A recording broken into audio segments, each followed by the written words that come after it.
Hello YouTube, Crazy Robot Lady here with part 5 of the collection tour. I hope all of you are not asleep by now. If you are, I sincerely didn't mean it. But let's get going. Alright, so up here on this top shelf we have the Wowie Robo Panda. He's like a cutesy-fied version of Teddy Ruxpin, but with a little more interactivity. Oops. And this is his teddy bear that he can sense and cuddle with. Now I've got to pick up Clever Keith's go-kart before I step on it and crunch it into a million little plastic pieces. Okay. Get up here for now.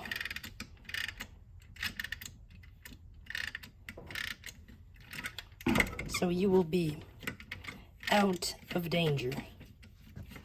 All right. There's nothing much here, but that's because the occupants of this shelf are across the room. So this is my little robotic bird collection. I bought these from a guy named Marvin, thinking they were digibirds, but come to find out they were little live pets birds. But I now have 2 of a series of 4, and I want to find them. So we've got Shelly Shimmer and Snow Gleam, I think, are the 2 that I don't have. The bird on the right is Snow Glow. I'm sorry. The bird on the right is Rainbow Glow. And the one next to her on the swing is Poppin' Pearl. So I need Shimmering Shelly or Shelly Shimmer, whatever her face is, and Snow Gleam. All right, now we're back into the olden toys territory again. Okay, over here in the left corner, we have Baby AG Bear, made by Axlon Toys in 1985. There are 4 bears in this family. There is Baby AG Bear.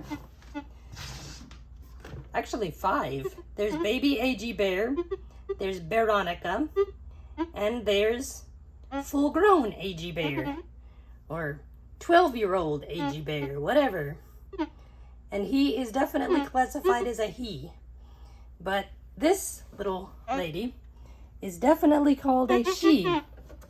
So I will call her a she. Next to her, forget about this cable, but we'll get to that impatient mister in a second. Next to her is, this is a Werble by Cuddlewit Toys. He was made, I think he was made in 1986 or 85 or something, around the same time as Chiggles and Chubbles. I believe that's what they're called. It's so confusing because there were so many of those little squeaky alien toys that worked on the concept of light sensors. And they added these electronic, oh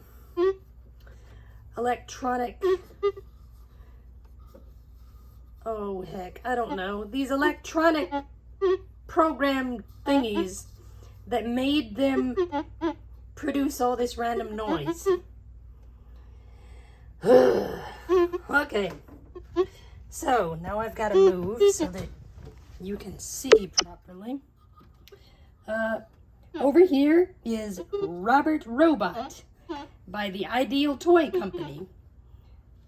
If you don't shut up, AG Bear. Anyway, well, she's gonna keep talking. Sorry. He was made in 1954, and he can move, although he is not battery operated in the slightest. He is the one attached to this cable. And the other cool part about Robert, he can talk. And he, like Winnie, does this without batteries. I'll show you. Ah.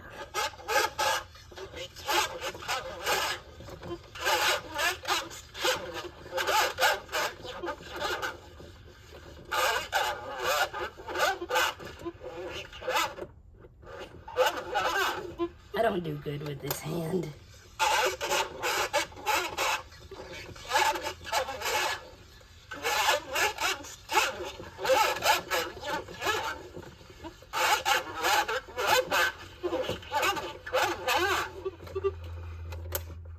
Alright, so that's what he does.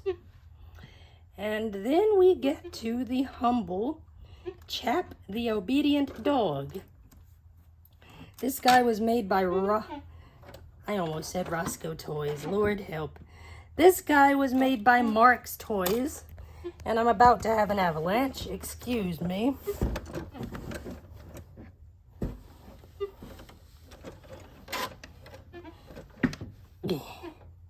Okay, stay. This guy is made by Mark's Toys, and his little gimmick was that if you call to him, like either using a whistle or saying his name, Jap, he will walk towards you, barking and turning his head and wiggle-waggling his tail. But mine does not work properly. And the reason why I bought him, he has some memories for me.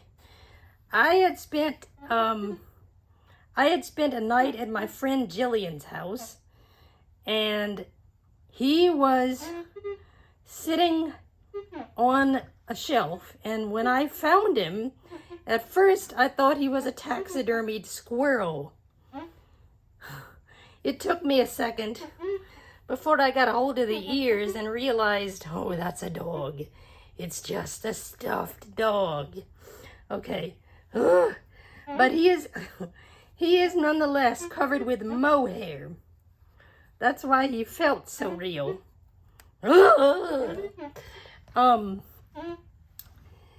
But mine doesn't work properly, as I said, because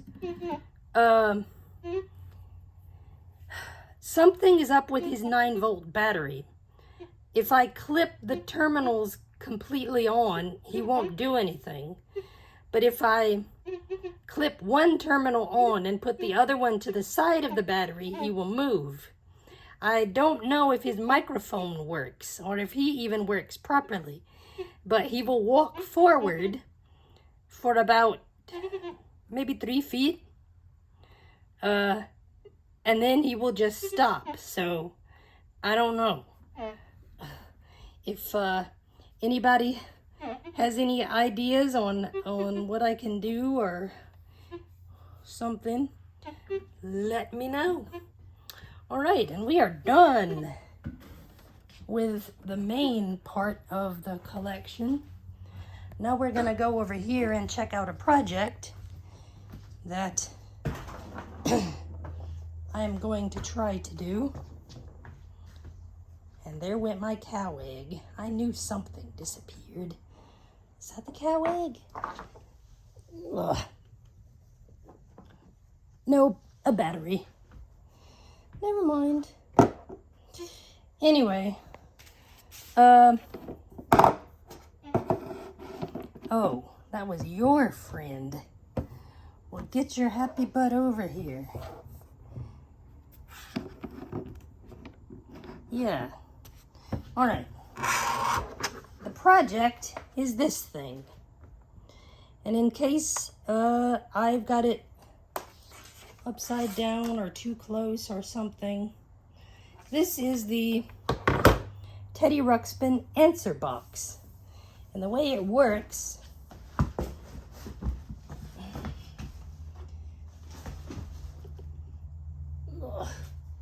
Jill's box is over here, so it is hindering me something fierce. You take one of these books and fit it over the buttons. And I'm not sure which side this is. I think this is the start side. You pick it up, and whatever button is closest to the picture that he tells you, that's the one you press. And when you're done with that side,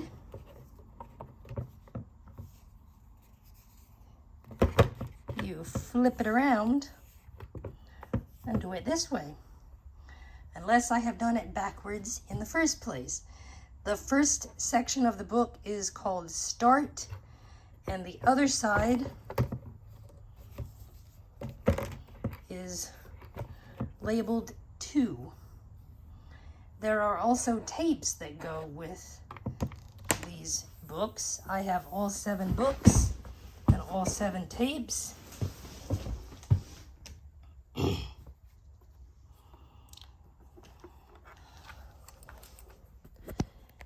Here is one of them.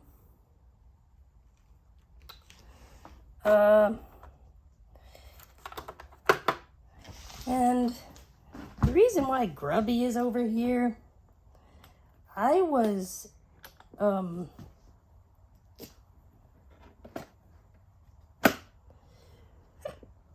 messing around with the 2 of them to make sure that everything about Teddy was working properly. And unfortunately, I don't have a tape that I can put in them. You could put a picture tape in there, but Grubby is hardly on it, and he won't emote properly using a picture show tape. But I'm wondering how in the blue blazes to film this. Like, would I... And also, in case you guys are wondering how I am gonna do this, like keeping up with the colors and whatnot, I have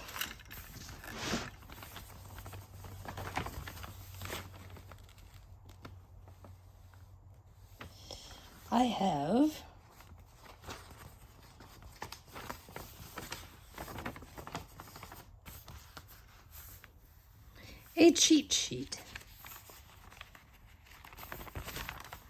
And on the cheat sheet,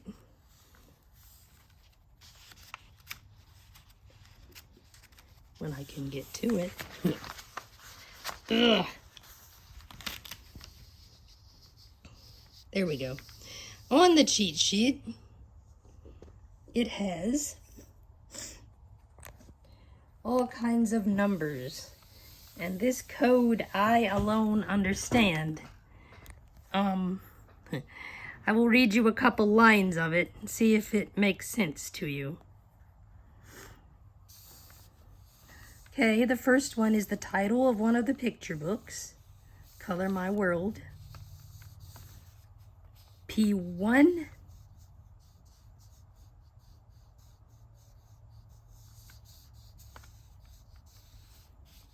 Yeah.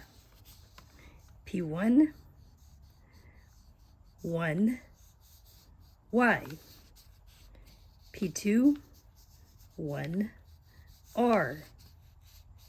P3. 1. Y. P4. 1.